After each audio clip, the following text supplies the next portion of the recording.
I saw the new Dune. It's a Star Wars ripoff. Dune is a Star Wars ripoff. What's that? No, Star Wars came out before any of the Dune movies. It's a what? A book? What's a book? Comedy. Ah! Dog just sighed at me. Okay, just kidding. Star Wars is a Dune ripoff. Let's do it. Star Wars is a Dune ripoff. I'll rip the band. Let's go. Spoilers for Dune. Dune the novel. Star Wars: A New Hope. They're both set on a desert planet. They're both about a teenage boy of royal blood whose father or grandfather is actually the big evil villain. Take these two over to the garage, will you? I want them cleaned up before dinner. But I was going into Toshi Station to pick up some power converters. You can waste time with your friends when your chores are done. Both are biblical names and not, those like side characters in the Bible, like L'chaim and Elon and Ephraimsky and Job. Who's Job? What is that? That's a terrible name. No, it's Paul and Luke. Like those are Bible main character names. There's the Jedi mind trick. There's the Bene Gesserit voice, which is where they can like do a Jedi mind trick to people. And then the Jedi mind trick is that.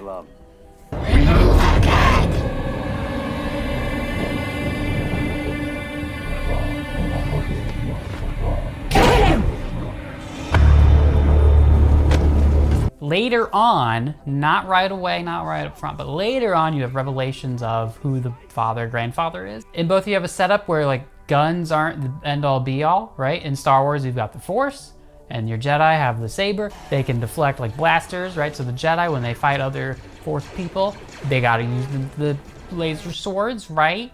In Dune, you have these like personal shields, which look like something out of Roger Rabbit if you're watching David Lynch Dune. Those prevent you from getting shot, and so in order to like attack those people, you have to get in close and you have to like stab them. So it's basically the same concept. It kind of makes sense in Dune, and in Star Wars it's like, yeah, but couldn't you just fire like 1,000,000 lasers at them? And they're not gonna do this 1,000,000 times. Somebody, here, I've got a green, right? Okay, I need like a stick. I'm trying to make myself a Star Wars kid. You got a Jedi doing this, blocking every blaster bolt. Somebody Photoshop me later, okay? We'll do that. In both, there's not just like a big bad guy. Instead, there's like a lower level bad guy and then an emperor. But he's kind of distant and he's not really involved in the story very much. The known universe is ruled by the Padishah Emperor Shaddam IV. I have just received word that the Emperor has dissolved the Council permanently. The last remnants of the old Republic have been swept away. And then there's like a Darth or a Baron or something like that who's like a head of something, one of these big houses, and that's the like main bad guy. Luke's sister, Princess Leia. Paul's sister, Princess Aliyah. In Dune, it's a big thing to take a new name. Like you go from Paul to like, oh, he takes his Muslim desert Muad'Dib name. Same with like Anakin becomes Darth Vader. It's taking on names, it's a thing. Obi-Wan becomes Ben in the desert. Paul Atreides, he later becomes the preacher and becomes a like desert hermit guy, just like Obi-Wan does. In both you have sand crawlers, big giant sand crawling things in your desert planet. In Dune, there's the Fremen, who are a guerrilla warrior people who live in the desert, in the completely inhospitable desert that no one else can live there. In Star Wars, on Tatooine, you've got the Sand People / Tusken Raiders and the Jawas. And you've got the Sarlacc Pit and then the Dune Worm, which are pretty much the same thing. Only difference is the Star Wars ones are like immobile and way lamer. And Jabba the Hutt, big slug creature dude. In Dune, you've got a dude who turns into one of the sandworms. Anthropomorphic giant worm slug thing. All right, let's play around in the sand a little bit. Let's get comfy. Get a dig in. In Dune, the setting is incredibly important. It's really well established. Okay, this desert, completely inhospitable. It'll dry you out. It's so freaking hot. There's giant worms that'll eat you. No one can live there. Even in the future, they can travel through space. They can't live in this desert. Everybody's gotta wear these suits called still suits, which keep any of your moisture from leaving. Like your breath has to be recycled. You're drinking your own pee. They're drinking their recycled poop. It's just, their suits are just like packed full of like recycling poop and pee. But they have to, otherwise you die. Like that's how inhospitable it is. It's incredibly intimidating, and unless you stop to think about the fact that they're sniffing their own farts constantly. or drinking their poop. There's great world building around this water scarcity. On the cities of Arrakis, they use water as conspicuous consumption. And rich people can pee on the faces of the poor people, and they're like, oh, thank you, free water. It's trickle down economics. Frank Herbert invented that. Hold. Thank you, Stilgar, for the gift of your body's moisture. We accept it in the spirit in which it was given. From the Dune Encyclopedia, and I quote, patterning their method after a sexual technique mentioned in some of their earliest historical records, the Fremen learned to separate the male orgasm from ejaculation. A young man who proved incapable of learning such control was seen as a danger not only to himself, but to his partners, because the late stages of pregnancy could slow a woman down and sometimes make it dangerous for her to travel. No Fremen woman would endanger herself and her troop by running a constant risk of unwanted pregnancies. An uncontrolled male was generally a celibate. So that's the degree to which water is a problem. Pinching it off. Now that's some world building right there. You think Luke Skywalker's into weird tantric sex and edging like that? No, because George Lucas was a hack and he was too busy thinking about how many nips Wookiees have. Well, you said it, Chewie. Dune is a single biome planet. It's a desert all over. I spilled my spice. It's not good.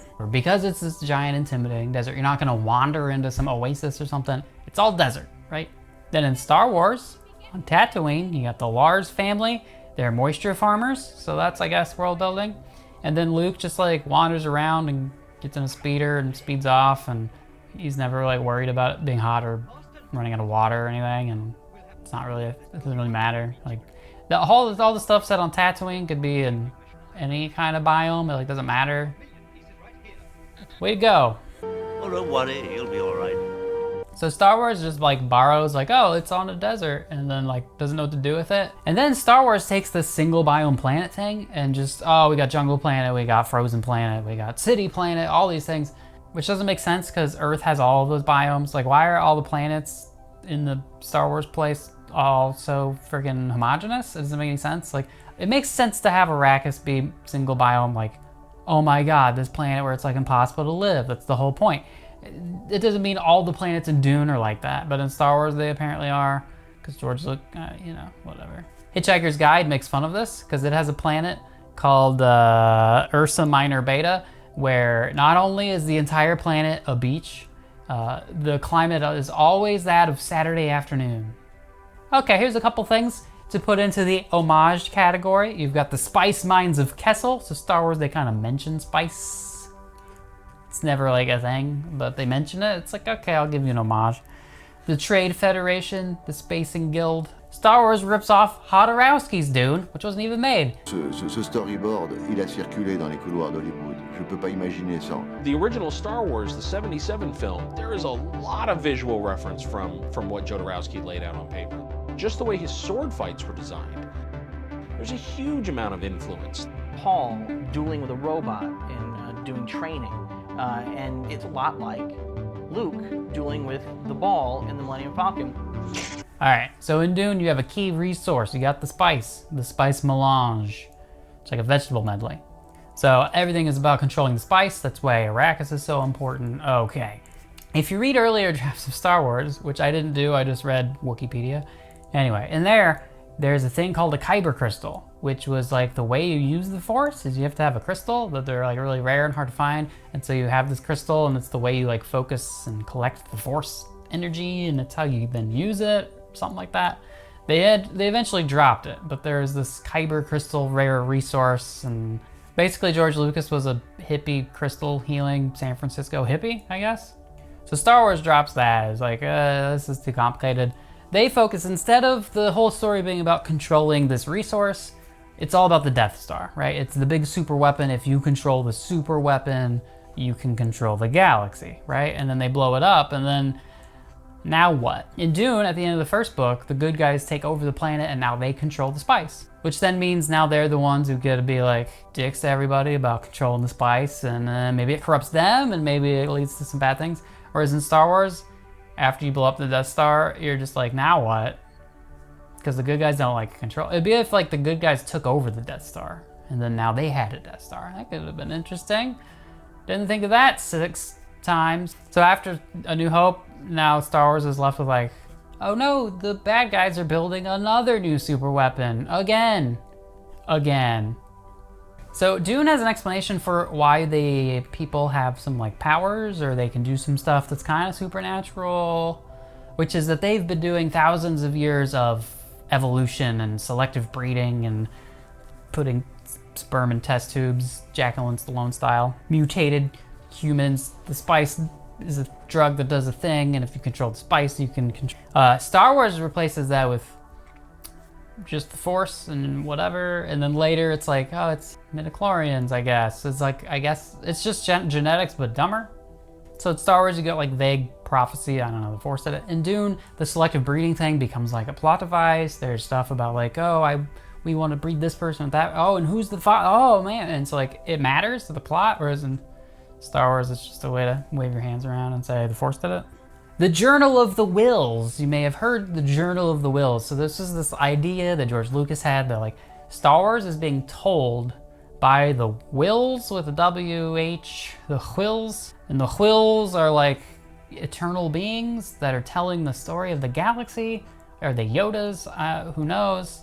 And so they have this like weird perspective. It's ultimately dropped, and you see it, I guess it shows up in like expanded universe and games or something, but basically it gets dropped from the movies and it's not in there. You can see in earlier drafts of Star Wars, of A New Hope, that there are like mentions of the Wills, and it's like, oh, it opens with like a quote where it's like a frame tale. It's this like framing device. So like, oh, we're actually seeing like into the record of the galaxy being told by these people. Well, what you might not know is this is in Dune. If you read Dune, the book, it's got little sections, look here, where it's like, it's instead of like chapter breaks, it's like, okay, here's a quote out of this book, the book of the legend of Paul and how great he is. And so it's doing something with like historiography of like who tells the story and how legends are created after the fact, and is it accurate, and what does it mean? So there's like this layer of complexity, and there's this like a lens through which you're seeing it. The story being told by the victors and like a certain side, and so it's like, so George Lucas just saw that and was like, oh, that's interesting. And then it was like, oh, I guess this is the Wills. And like, well, who are the Wills? Are they the good guys? Are they the Yodas? Is this Luke's kid? Like, what is this? And there's no answer. In Dune, the Bene Gesserit, you know, the Spice Girls, they do like religious engineering. Like they go through the galaxy and they spread like legends and prophecies and like stories of messiahs to come later as this like grand plan, so that later on, if a Bene Gesserit shows up, they can like fulfill these prophecies, and the people are like, oh, the chosen one. And it's like, they just made this story up to manipulate them. It's very cool and interesting, and like says something. It's thematic, it has meaning. It's not just the thing blowing up. You've worn a still suit before? No, this is my first time. Your desert boots are fitted slip fashion at the ankles. Who taught you to do that? Seemed the right way.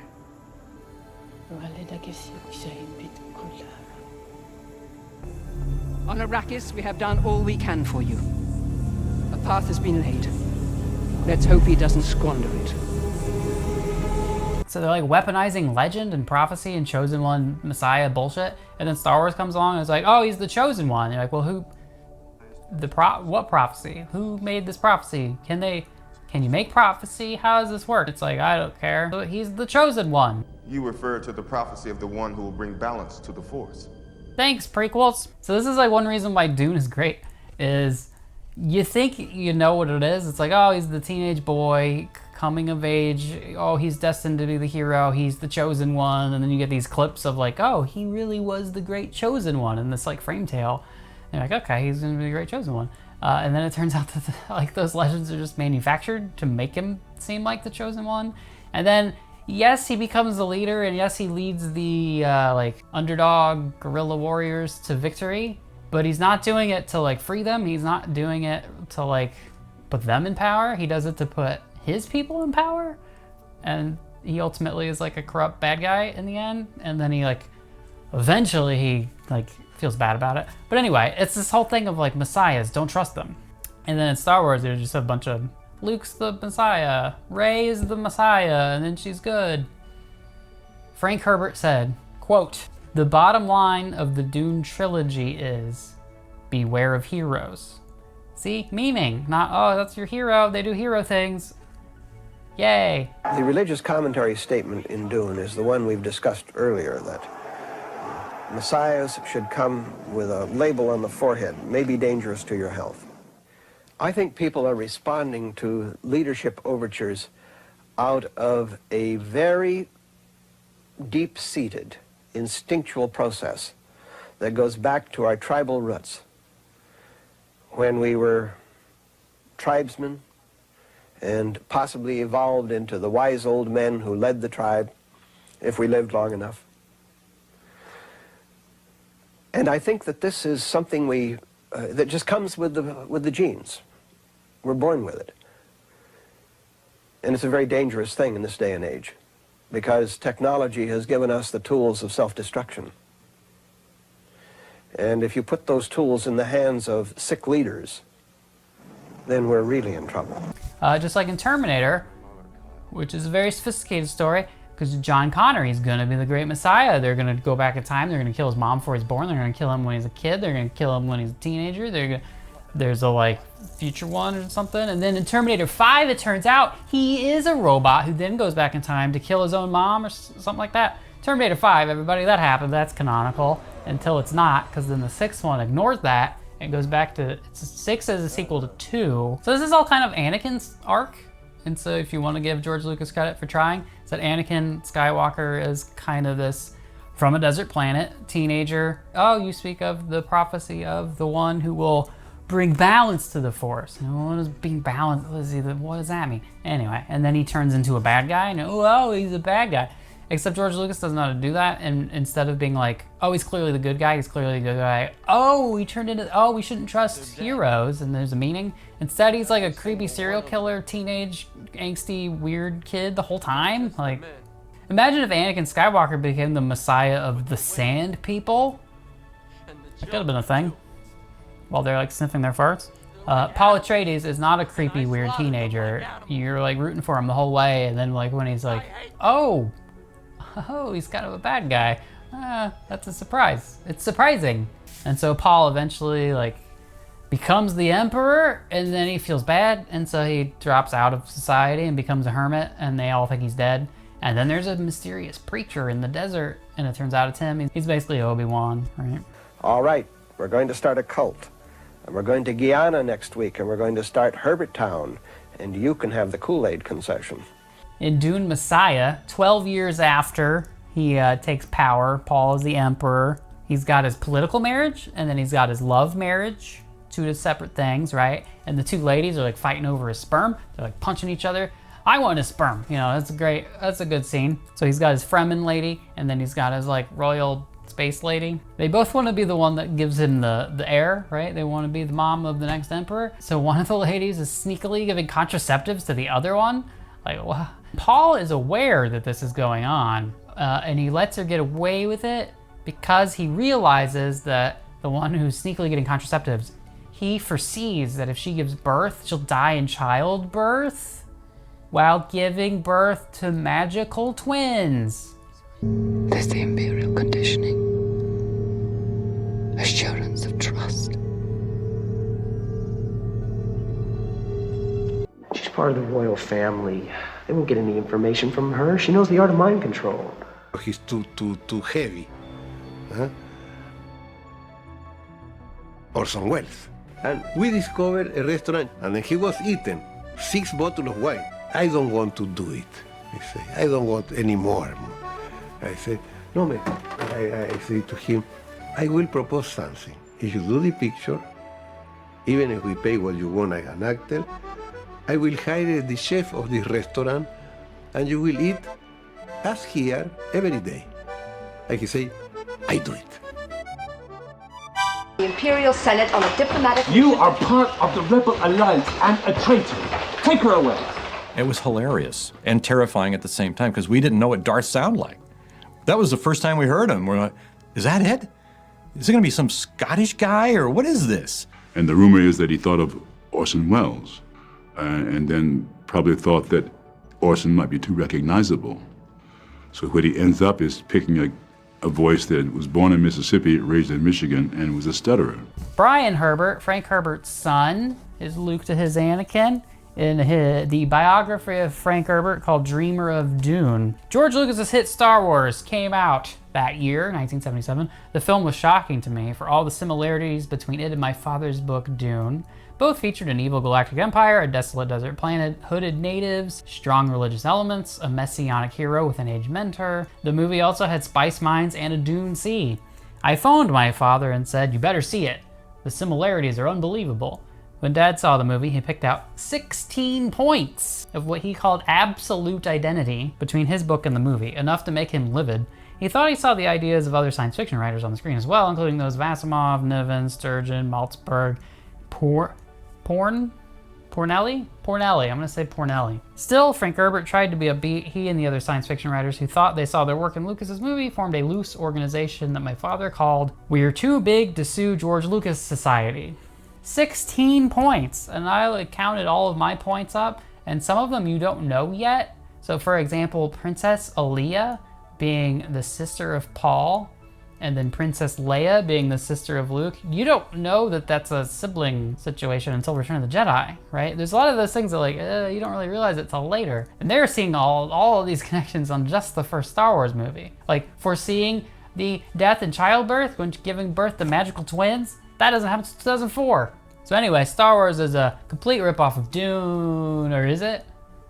But because, wait, hold on. Turns out Dune is a ripoff of Lawrence of Arabia. Lawrence of My Labia. Sex and the City 2, I want to say.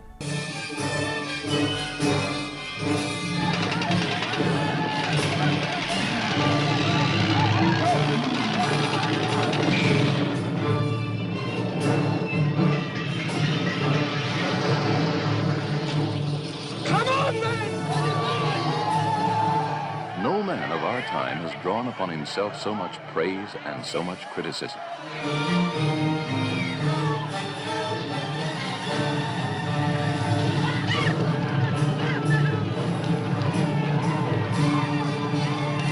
Lawrence of Arabia, the man torn between two civilizations. Lawrence of Arabia, filmed against a canvas of awesome magnificence.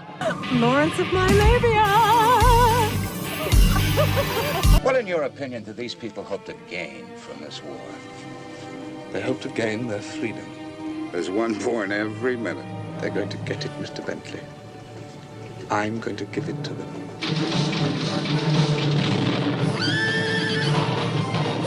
So here's the story of Lawrence of Arabia. Tell me if this sounds familiar. T.E. Lawrence, a British officer, were in World War I. The Ottoman Empire is at war with the British Empire, the French. Okay. Ottomans are, allied with the Germans, so the British are fighting Ottomans, and they're trying to beat the Ottomans back up to Turkey. T.E. Lawrence comes in, and he's like, I'm gonna lead a revolution, right? I'm gonna get the Bedouin, the Fremen, the Bedouin warriors that live out in the freaking desert that no one can get to. The tanks can't get over there. The armies can't cross the desert. He's gonna get these Bedouins who figure out how to live in the desert and get them to go fight for their independence. And he becomes the leader of this Bedouin Arabian. He learns how to ride a camel in the middle of the super hot, super dry desert. They gotta spend days just crossing to get to a well to then get to the next well. It's impossible. But he's a masochist and he kind of enjoys punishing pain, suffering and stuff, and it's kind of weird. And he maybe gets raped and is kind of maybe into it. It's in there. Lawrence of Arabia is great. Before I go any further, Lawrence of Arabia is great. I just rewatched it. It's great. You should watch it. It's 4 hours long. It's just watch two movies, okay? Break it in half. There's an intermission, okay? It's crazy to me. You would think movies from 1962 wouldn't look that great. You'd think over time there'd be this gradual ramp up of visuals, but no, film is amazing. And so real early on in film, there was just it's basically friggin' IMAX with these giant, film negatives, and it looks amazing on a giant screen. We didn't really surpass that with anything digital until pretty recently. They really had all these horses and camels and shit. It's great. So the first big battle in Lawrence of Arabia, he gets all the Bedouins and they're all fighting against each other, and he's just this weird British dude. And he gets them all united, and they do this desert crossing that should be impossible. So they got this fort, they have this coastal fort, they got naval guns pointed out to sea, the British Navy can't go there. And behind them is this inhospitable desert, no one can cross that. And he gets these Bedouin warriors, they cross it and they attack them from behind. They can't turn their naval guns and point them that way, and it's this complete surprise attack. Guerrilla, Fremen, Bedouin warrior shit. And he becomes like this great leader of them. British officers interact with him and don't realize he's British. It's like, okay. Also, Alec Guinness is there in brownface. So that's cool. Alec Guinness as Prince Faisal. The English have a great hunger for desolate places. I fear they hunger for Arabia. I don't personally. I'm above it. I don't see race. I just see skin color. So, and it's crazy because he's not from there. He's not a desert person. He's from like fucking mushy P England and. I must say, Lawrence. Sorry. You're a clown, Lawrence. Ah, well, we can't all rely on Tony. Sorry. Soupy fog, and he's like, yeah, desert. I'll figure this out. Can't be that hard. Well, I can't make out whether you're bloody bad-mannered or just half-witted. I have the same problem, sir. Shut up. Yes, sir. Dune has a weird hand pain thing, and Lawrence of Arabia also has a weird hand pain thing. Oh. Put your right hand in the box. What's in the box? Pain. Stop. Your instinct will be to remove your hand from the box. If you do so, you die. Fear is the mind killer. Fear is the little death that brings total obliteration. I will face my fear.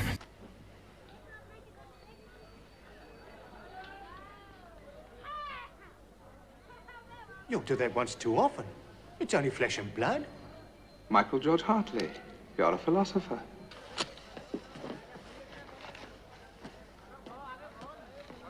Oh! It damn well hurts. Certainly it hurts. Well, what's the trick then? The trick, William Potter, is not minding that it hurts. In Lawrence of Arabia, he's the British officer, and he shows up and he becomes the leader, and he's leading them on their independence fight.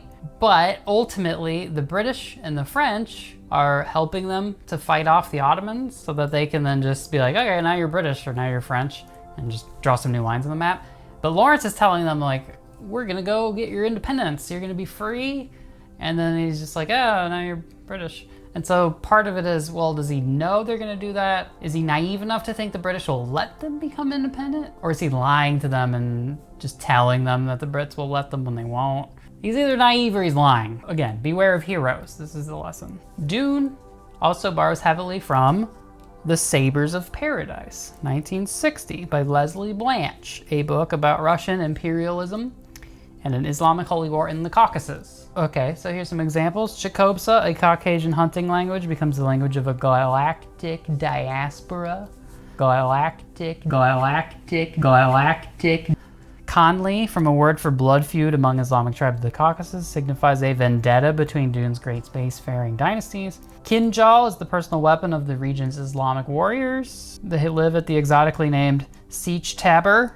Sich and Tabor are both words for camp from the Cossack languages. Blanche writes, quote, to kill with the point lacked artistry, while in Dune this becomes, quote, killing with the tip lacks artistry. A Caucasian proverb recorded by Blanche transforms into a common desert aphorism.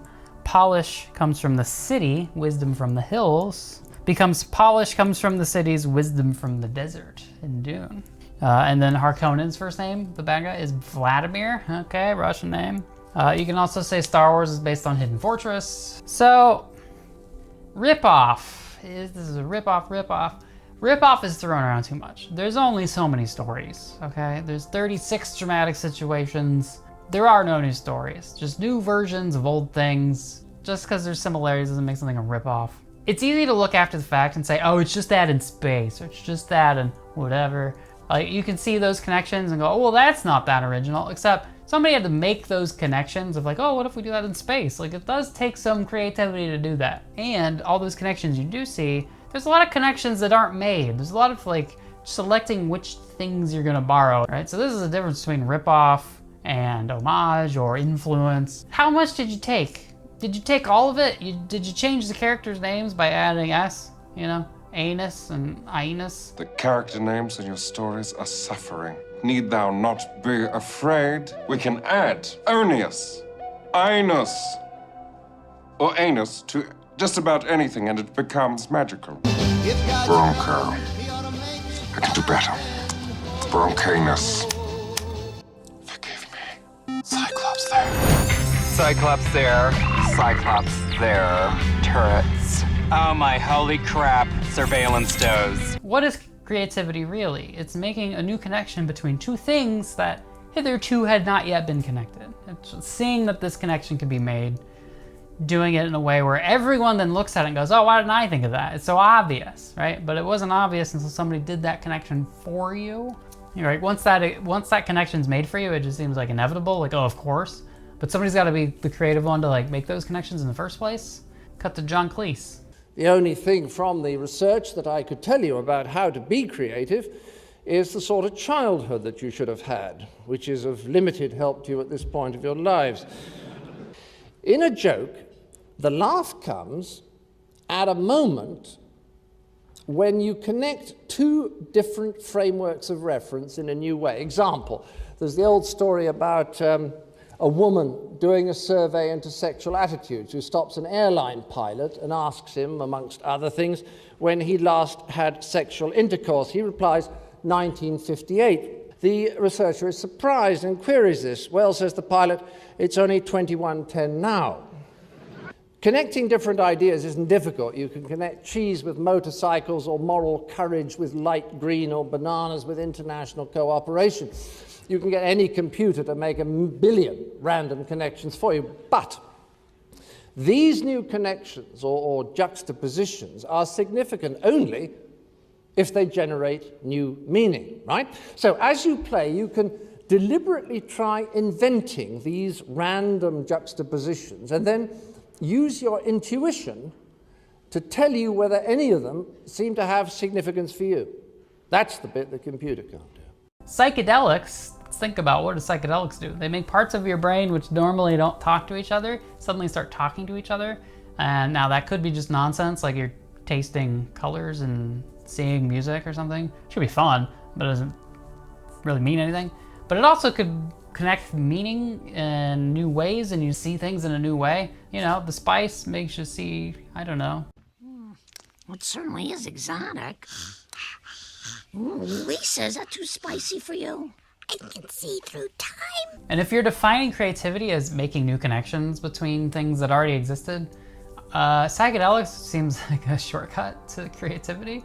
So, you know, take too much and you lose your mind, but take enough and you're the fucking Beatles. Cut to Hodorowski. Hacer una película que diera a la gente que tomaba LSD en esa época las alucinaciones que la droga daba. I thought I was pretty well prepared for him. Very erudite lunatic.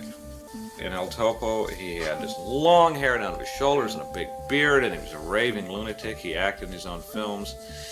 And I was greeted at the door by this charming continental gentleman. He goes back and he gets out of his suitcase, comes out with this little piece of folded up newspaper, and he says, this is special marijuana. I said, oh boy. Lids came down and the face smiled and it changed back. The 20 years came back onto his face. And he hallucinated the visual effect and the mental effect dispersed immediately. Just blink. And I was completely dazzled. I was dazed at the experience. He said, all right, I want you to do the special effects. And I said, all right. I said, well, hell yes. Now sell everything you own and come to Paris and prepare to have your life changed. Drink your spice and then you see colors, hear music. I guess you could see written music. That's not very creative. You wander in the desert and you're doing your drugs, the spice, and you make new connections and you're the Beatles and you create stuff and you're Hodorowski and that's cool. Or maybe you smoke spice, synthetic weird marijuana, or you know, the wrong psychedelics, and then you think you're Jesus and you wander in the desert and then other crazy people think you're Jesus and they're like follow you. They like really want to know everything you have to say. We can call them subscribes, and then they really like all the things you say, and then sometimes they like want to add on and they comment but they're below you because they, you know, you're Jesus, so they're below you. And ring a bell? I don't know. Ring the bell. Stay tuned for my next video where I'm definitely Jesus and I like cut my wrists and drink the Pinot Grigio that comes out. It'd be weird. It makes sense that Jesus like bleeds wine, but it's red wine. Red wine makes sense. It'd be weird if he bled white wine, wouldn't it? That'd be a little bit different. I've never seen a white wine Jesus. Hashtag white wine Jesus. Let's trend white wine Jesus. Karen Jesus, white lady, white wine with an H. Imagine you cut Jesus and he starts bleeding Zima, you know? He's just like spurting out Zima. Anyway, Dune. Dune.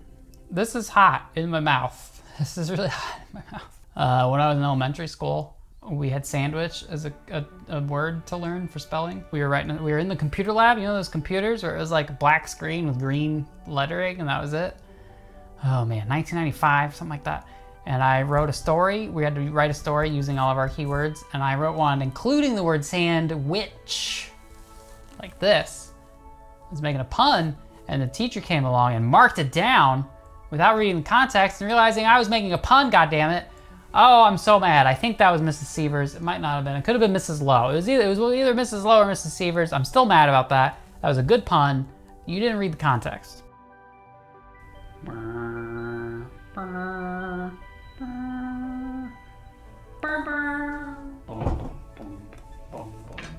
All right, so let's make a spicy cocktail, a Dune Cocktail.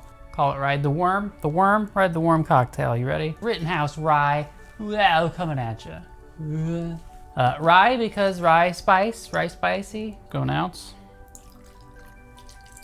Oh, check out that slow-mo.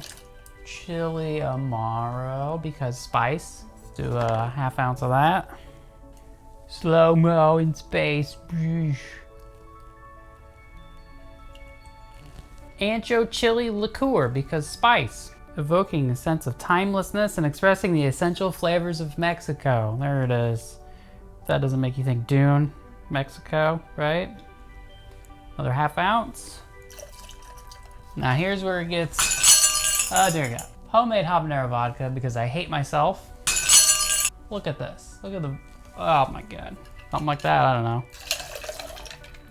That's maybe more than ½ ounce. That's a lot of homemade habanero vodka. Wow. Pumpkin pie spice because spice. Ride the Worm, you ready? Oh yeah, look at that color. Oh, look at the color. That's how you know a cocktail's good. It's got like stuff floating in it. Ride the Worm.